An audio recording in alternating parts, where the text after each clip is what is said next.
Hello, friends, family, and all you other interdependent non-selves out there. Thank you for tuning in to Knowing Stuff is Tight. Today we are talking about one of the world's largest religions, Buddhism.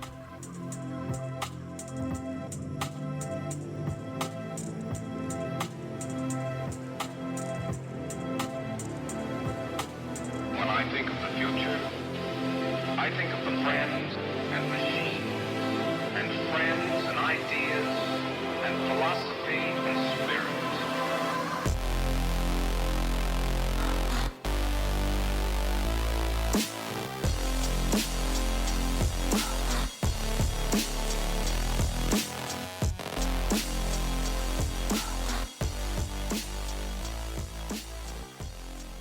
Buddhism is the world's fourth largest religion with over 520 million followers known as Buddhists.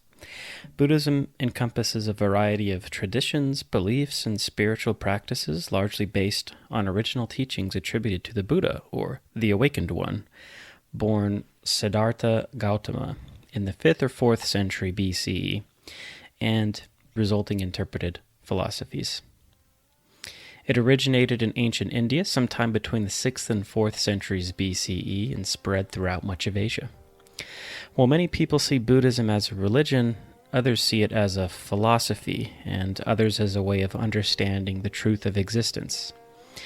As expressed in the Buddha's Four Noble Truths, the goal of Buddhism is to overcome suffering caused by desire and ignorance of reality's true nature, including impermanence and the non-existence of the self.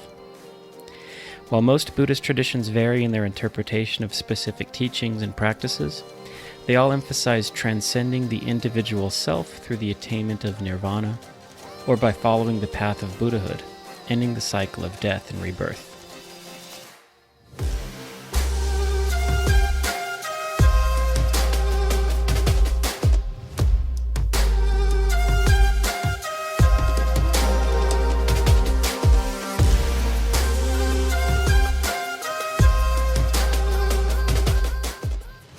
Let's start by talking about the life of the Buddha. Now, the historical records are inconsistent about the exact details of the Buddha's life, but it's likely that he was born in Nepal, or northern India, in the 5th century BCE. The earliest sources say that the Buddha was born into a very wealthy, aristocratic family and lived a sheltered, comfortable life, free of suffering or challenge. It's said that a sage visited the Buddha as a child and proclaimed that he would become either a great king or a religious leader. His father shielded him from religious teachings, so he would choose to become a great king. And here's an actual clip of a back and forth that Siddhartha Gautama had with his controlling dad. Please try to understand. I've never done a thing on my own. I've never had any real friends. Never even been outside the palace walls. But Siddhartha, you're a prince. Then maybe I don't want to be a prince anymore. At age 29, while in a chariot ride outside the palace walls, the Buddha saw an old man, a diseased man, a decaying corpse, and then later a holy man that inspired him.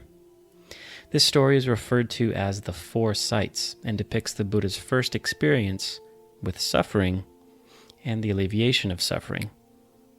After this event, he decided to leave the palace and live the life of a wandering holy man. He practiced meditation under 2 separate teachers, but was unsatisfied with their methods. He then tried an extreme version of asceticism, where he practiced minimal food intake and different forms of breath and mind control or meditation. Texts report that he became emaciated to the point his bones became visible. Through these experiences, he discovered what's known as the middle way, which is a path of moderation, a healthy balance between his former life of indulgence and extravagance as a youth and the severe ascetic life of meditation, fasting, and depriving the body of sensory pleasures. This led him to meditate until he'd achieved a full awakening or enlightenment. He achieved this enlightenment while meditating under the Bodhi tree for 7 weeks. This awakening is described as understanding the true nature of reality, seeing the world as it really is, and thus ending suffering. The rest of his life was spent traveling and teaching others what he had come to understand. Here are some of the Buddha's core teachings. Now, Buddhism is often considered more of a philosophy than a religion. This is likely because it doesn't teach adoration or worship of any god or deity. It exists to help one take a practical look at the world and understand things for the way they really are. It's easy to see that the world is full of pain, frustration, disappointment, boredom, and unrest. As humans, we tend to crave or cling to things in our life and not want them to change. Whether we think we're a good person or not, good and bad things happen to us for seemingly no reason at all. Buddhism teaches us that everything is impermanent and constantly changing. Our mood, appearance, interests, beliefs, opinions, relationships, and living conditions rarely stay the same over time. When we become overly attached to these always changing things, we feel upset and disappointed. This leads us to the Buddha's first teaching, called the Four Noble Truths. The Four Noble Truths make up the fundamentals of Buddhism and consist of the following. Number 1, suffering exists. Number 2, suffering has a cause. Number 3, suffering can be ended. And number 4, there is a path that leads to the end of suffering. Now, a simple way I've found to understand the Four Noble Truths is to relate them to curing a disease. So number 1 would be that the disease exists. Number 2, there's a virus that caused the disease. Number 3, health is possible or attainable. And number 4, there is a cure to achieve health. So I found an easy way to remember the Four Noble Truths is disease, virus, health, and cure. Now, the suffering described in the First Noble Truth is not meant to give a bleak, negative, or hopeless worldview, but to help recognize that no matter how good things in our life might be, there's always a chance of the unexpected, unfortunate event outside of our control. It also describes the unsatisfactoriness of life. Even if we have enough to eat and drink, a nice place to live, safety, plenty of things to keep us entertained, we'll almost always want something more, something different. Over time, we get bored and crave new experiences. The thrill of a new relationship eventually wears off. Even if we get our dream job, we'll probably get sick of it someday, and it will be just like any other job. No matter how carefully we plan things out in our life, there will always be unexpected events that cause us stress and hardship. Not to mention, we will all get old and eventually die. The cause of suffering, described in the Second Noble Truth, is due to craving. When we strongly desire that the world be how we want it to be, instead of how it actually is, this causes suffering. We may feel that once we get a nicer house, or get promoted at work, or get into a relationship with the right person, that we'll finally be happy. But once we get those things, some time passes, and we want something else. The end of suffering described in the Third Noble Truth says that happiness and contentment are possible. We don't have to relive troubling moments in the past or imagine a fearful future. We can give up craving and aversion and live in the present, one moment at a time. Reaching this state is referred to as Nirvana. The Fourth Noble Truth is the path that leads to the end of this suffering, and this path is called the Noble Eightfold Path. This path consists of right view, right intention, right speech, right action, right livelihood, right effort, right mindfulness, and right meditation. Let's talk a little bit about each of these. Right view states that our actions and beliefs have consequences. A wrong view would be to see the world how we want it to be, not how it truly is. It also includes ignoring things about the world that we don't want. This right view persuades us to see the world in a simple way without unrealistic expectations. Right intention states that we should act out of love and compassion. We don't need to force or manipulate things either to our will, but can act with pure intentions. Right speech states that we should seek to uplift others with our words and avoid harmful communication. This means no lying, gossip, or idle chatter. We should strive to be clear and direct with our language. Right speech is free of intent to manipulate or control others. Right action states that we should avoid exploiting others, abstain from killing, stealing, and committing sexual misconduct. It also entails an effort to simplify our lives, freeing ourselves from complicating our relationships, employment, or place in the world. Right livelihood states that we should consider the consequences of how we make a living. It causes us to ask, does our career cause harm to others? Are we taking advantage of others to improve our own situation? It also states that we should be proud of our work, no matter how simple it may seem. Right effort states that our energy should be placed in building up ourselves and others. We should abstain from obsessing over chasing sensual pleasures. We should free ourselves from ill feelings towards others. Right effort is gently working with things as they are without judgment or aggression. If we are struggling, we are not engaged with right effort. Right mindfulness states that we should avoid absent-mindedness, being fully present and focused in the here and now. It emphasizes the importance of being mindful of one's thoughts and feelings.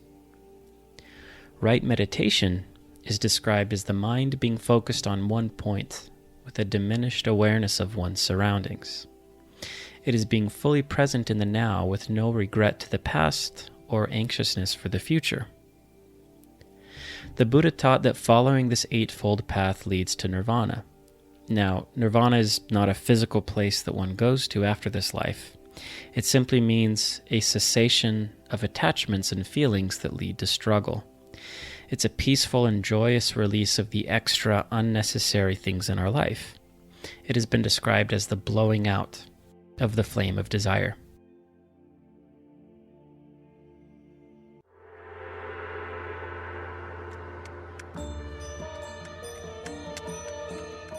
Lenny and Carl, you guys are Buddhists? Oh yeah, if I didn't have inner peace, I'd completely go psycho on all you guys all the time. Well, I'm looking for a new faith, one that isn't so materialistic. Well, you've come to the right place. Buddhism teaches that suffering is caused by desire. Richard Gere? Oh, the world's most famous Buddhist. Well, what about the Dalai Lama? Who? You know, the 14th reincarnation of the Buddha Avalokiteshvara. Who's Buddha? It's a good thing Buddhism teaches freedom from desire, because I've got the desire to kick your ass. Mr. Gere, I was hoping Buddhism could bring me inner peace. Or is that just a pipe dream? We all have dreams. Mine is of a free Tibet. That would be so great. I dream about meatball sandwiches. All you can eat for $2. Good luck. This pamphlet contains the teachings of the Buddha. All things are impermanent and are empty of inherent existence. Nirvana is achieved through right views and right speech. Positive actions lead to happiness, and negative actions lead to unhappiness. No creator gods, just the pursuit of enlightenment. I'm a Buddhist! Now let's talk about something called the 6 realms. Again, the main goal of Buddhism is to end suffering. Another way this suffering is described is as a cycle of death and rebirth they call samsara.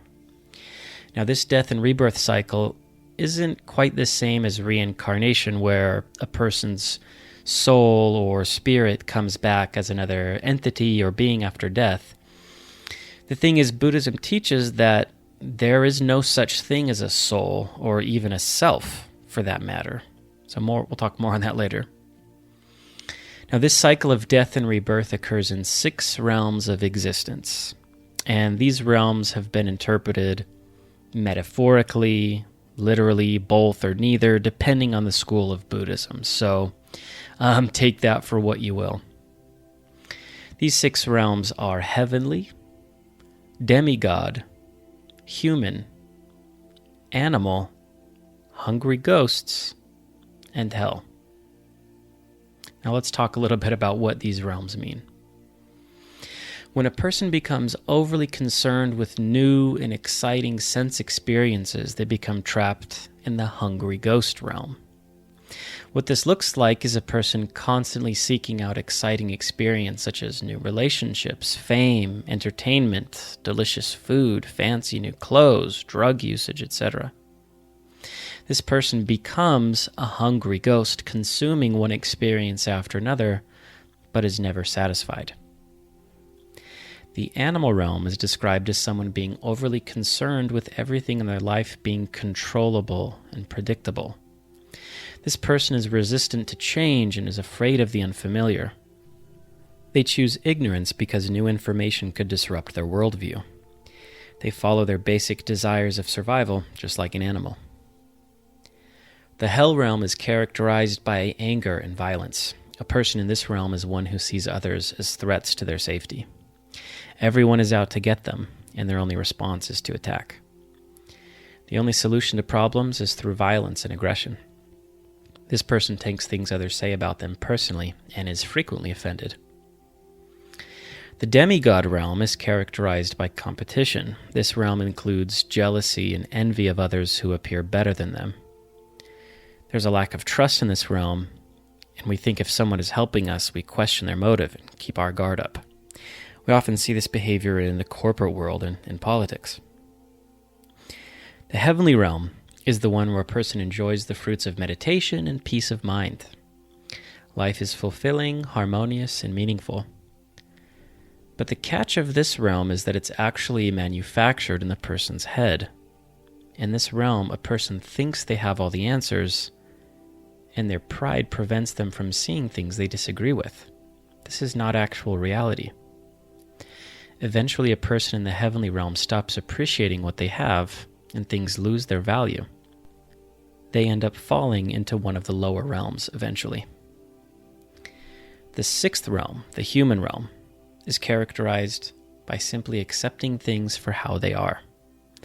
A person in this realm looks at the world with doubt and curiosity, free from expectation or overpowering desire.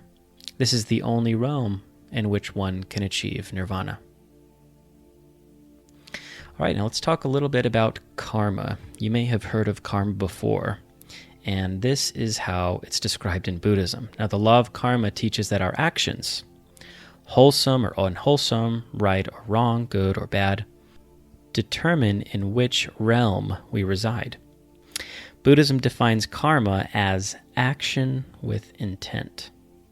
In the same way that physics teaches each action has an equal and opposite reaction, the idea of karma claims that moral actions have consequences as well. It can be stated as a good cause, a good effect, and a bad cause, a bad effect. A person's thoughts, words, and actions create the circumstances of their karma. This karma then changes that person and the world they live in. Next, I want to talk about something called dependent arising or dependent origination. Now, this teaches that everything that exists is dependent on other things existing. In other words, if this exists, that exists. If this ceases to exist, that ceases to exist. The Buddha taught that everything is conditioned or dependent on some other thing. The Buddha taught this concept by describing a chain whose 12 links form a never-ending cycle that binds us to suffering. The goal being to break this cycle. Now, this part may go over a lot of people's heads, and I'm still struggling to understand it. Try not to think too much about this next part, but just let your mind hear these words and do the understanding for you. But here is the chain of dependent origination in order from 1 to 12. Ignorance, mental formations, consciousness, name and form, the senses, sight, hearing, smell, touch, taste, and mind, contact, feeling, craving, clinging, becoming, birth, aging, and death. Now I want to talk about the idea of not self and emptiness. Now this states that the self is an illusion. A person is always in constant change, whether it be their mood, their appearance, interests, health, etc. One day we feel great, the next day we feel lousy. We may lose interest in a childhood hobby, but pick up a new one. Part of suffering is wanting these changing parts of ourselves to stay the same, but they rarely do. Buddhism teaches us to let go of the attachment to the idea of a permanent self, because in reality there is no such thing. The way Buddhism defines emptiness is that no one thing can be defined by its essence. For example, if a car were taken apart piece by piece, at what point does it stop being a car? The car is made up of interdependent parts that only all together make up the car. If we take an engine out of a car, is it still a car? Kind of. It's just a car without an engine. If we remove the wheels and the seats, is it still a car?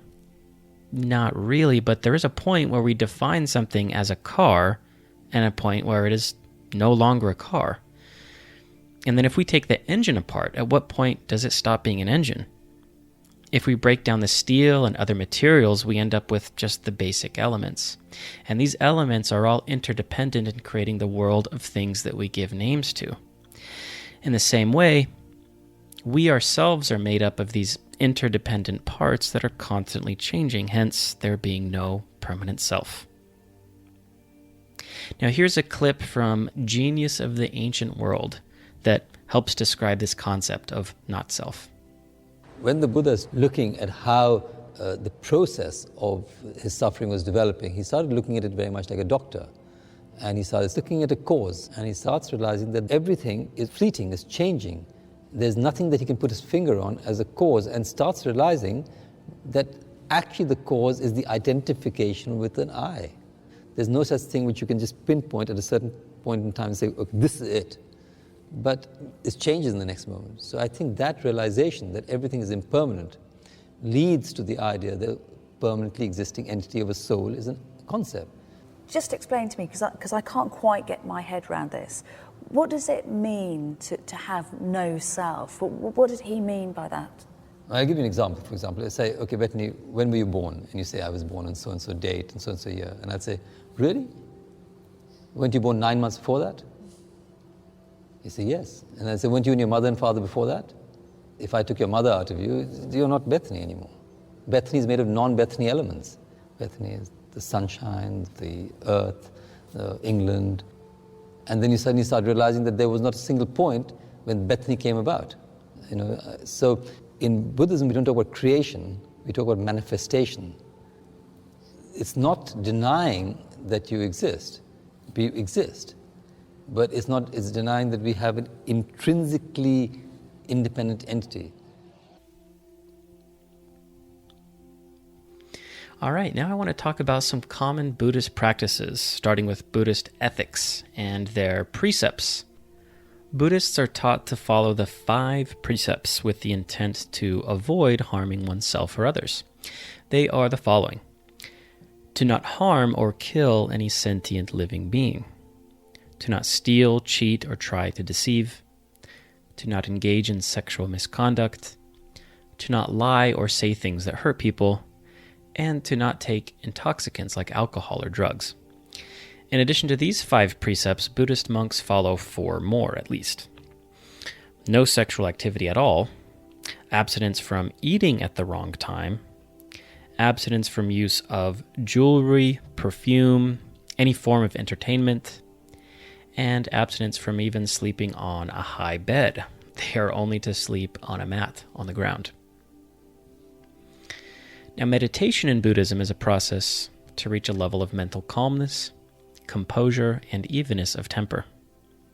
Part of the practice includes restraining the senses, because the senses lead one to desire and discontent.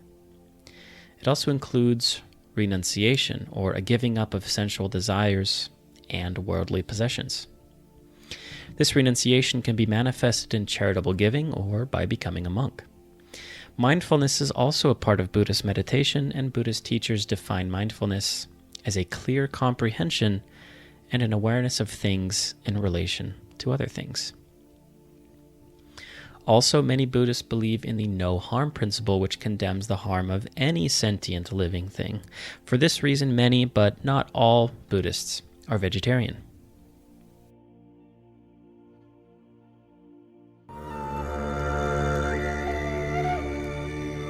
I say, this is quite impressive. Buddhism is an Asian religion that also has a significant following of annoying white people. Okay. See, these guys believe that after you die, you're reincarnated and you come back as a pig or a cow or a rooster. Okay, that's good. I already know what noises to make if I'm one of those. But they also don't believe in demonstrating emotions either way, so they're the worst people to buy birthday gifts for. I know you've been having trouble getting around, so I bought you a new Lexus. And I got you this tie clip. Thank you both. These are equal to me. Screw you! You don't even own a tie! Now, what about Buddhist texts or scripture? Well, the teachings of the Buddha were originally transmitted orally and were only written down about 400 years after the Buddha died. Buddhism doesn't really have any one book or set of writings that is considered canonical or official, although some Buddhist traditions use something called the Tripitakas, or triple baskets. In reality, there are tens of thousands of manuscripts, and each Buddhist tradition has their own selection. All right, now let's talk a little bit about the history of Buddhism. Now, this is going to be a very basic summary. Now, Buddhism spread slowly throughout India until the time of the emperor named Ashoka, which was in 300 to 230 BCE. The support of Ashoka led to the construction of more temples and to its spread into Central Asia and the island of Sri Lanka, just off the coast of India. Ashoka also sent emissaries to various countries west of India to spread Buddhist teachings, and even farther west to countries like Greece. In Central and West Asia, Buddhist influence grew through Greek-speaking Buddhist monarchs and ancient Asian trade routes. Now, the Kushan Empire, from 30 to 375 CE, came to control the Silk Road trade through Central and South Asia, which brought them to interact with the Buddhist institutions of these regions. The Kushans patronized Buddhism throughout their lands, and many Buddhist centers were built or renovated. Kushan support helped Buddhism to expand into a world religion through their trade routes. Buddhism spread to China and eventually to other parts of the Far East. The Islamic conquest of the Iranian plateau in the 7th century, followed by the Muslim conquests of Afghanistan and the later establishment of Islam as the state religion in Central Asia between the 10th and 12th centuries, led to the decline and disappearance of Buddhism from most of these regions. During the Middle Ages, Buddhism slowly declined in India, while it vanished from Persia and Central Asia as Islam became the state religion. Let's talk about Buddhism in the modern era. Buddhism has faced various challenges and changes during the colonization of Buddhist states by Christian countries and its persecution under modern states. Like other religions, the findings of modern science has challenged its basic premises. East Asian Buddhism, meanwhile, suffered under various wars which ravaged China during the modern era, wars such as World War II. It wasn't until the 19th century that Buddhism began to be studied by Western scholars. The English words such as Buddhism and Buddhist were coined in the early 19th century in the West. It was also during the 19th century that Asian Buddhist immigrants, mainly from China and Japan, began to arrive in Western countries such as the United States and Canada, bringing with them their Buddhist religion. After World War II, further immigration from Asia, globalization, the secularization of Western culture, as well as a renewed interest in Buddhism among the 60s counterculture, led to further growth in Buddhist institutions. You know, I did share a gag with Dalai Lama because he was in such fine form. I decided that I would tell this gag. Now, it did prove to be not my most successful ever. Check it out. So the Dalai Lama walks into a pizza shop. Pizza shop? Pizza shop? Pizza shop, yes. Yeah, pizza shop. And says, Can you make me one with everything? What's that? What's that? Oh, yes. Do you know what I mean? Can you make me one with everything? Theoretically possible. Oh, I knew that wouldn't work.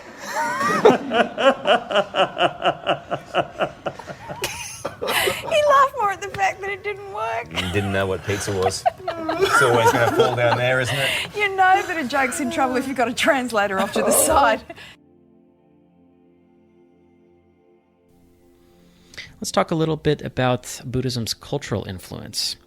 Buddhist teachings influenced the development of modern Hinduism, Taoism, Confucianism, and Indian yoga. In an effort to preserve their sacred scriptures, Buddhist institutions housed schools which educated the populace and promoted writing and literacy. This led to high levels of literacy among some traditional Buddhist societies. According to David Steinberg, quote, early British observers claimed that Burma was the most literate state between Suez and Japan, and one British traveler in the early 19th century believed that Burmese women had a higher percentage of literacy than British women, end quote. Buddhist institutions were also at the forefront of the adoption of Chinese technologies related to bookmaking, including paper and block printing, which Buddhists sometimes deployed on a large scale. In the Western world, Buddhism has had a strong influence on modern New Age spirituality and other alternative spiritualities. More recently, Buddhist meditation practices have influenced the development of modern psychology, particularly the practice of mindfulness-based stress reduction and other similar mindfulness-based modalities. The influence of Buddhism on psychology can also be seen in certain forms of modern psychoanalysis. Many celebrities in the U.S. also practice some form of Buddhism.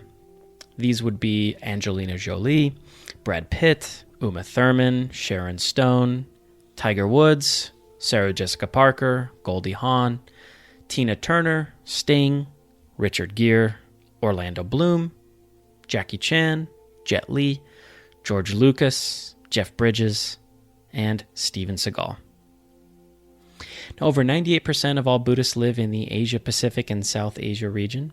In 2010, North America had about 3.9 million Buddhists, Europe a little over 1 million, while South America, Africa, and the Middle East, all combined, had an estimated total of about 1 million Buddhists. Buddhism is also growing by conversion. In the United States, only about a third of Buddhists in the United States are Asian, and a majority, about 53%, are white. You go tell my boy he's not a llama, now. I can't tell him that, because it's not up to me. There's a Buddhist saying, as the wheel follows the ox that draws the cart, the wind cannot overturn a mountain. You're talking like a song from The Lion King. Stop that. It makes no sense. Or does it make perfect sense? What the... See, that's the type of...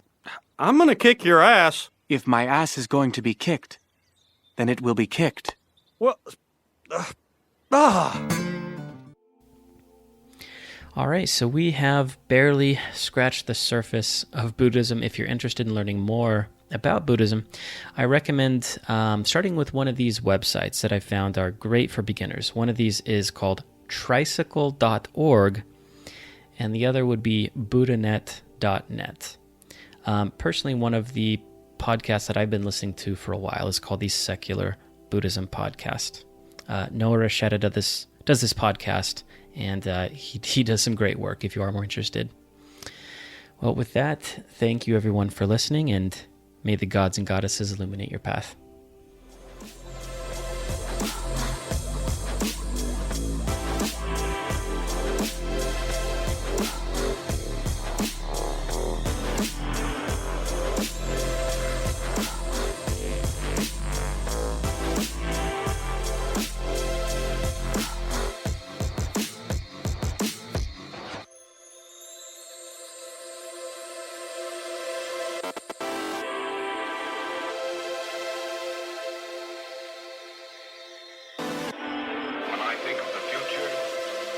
I think of the friends and machines and friends and ideas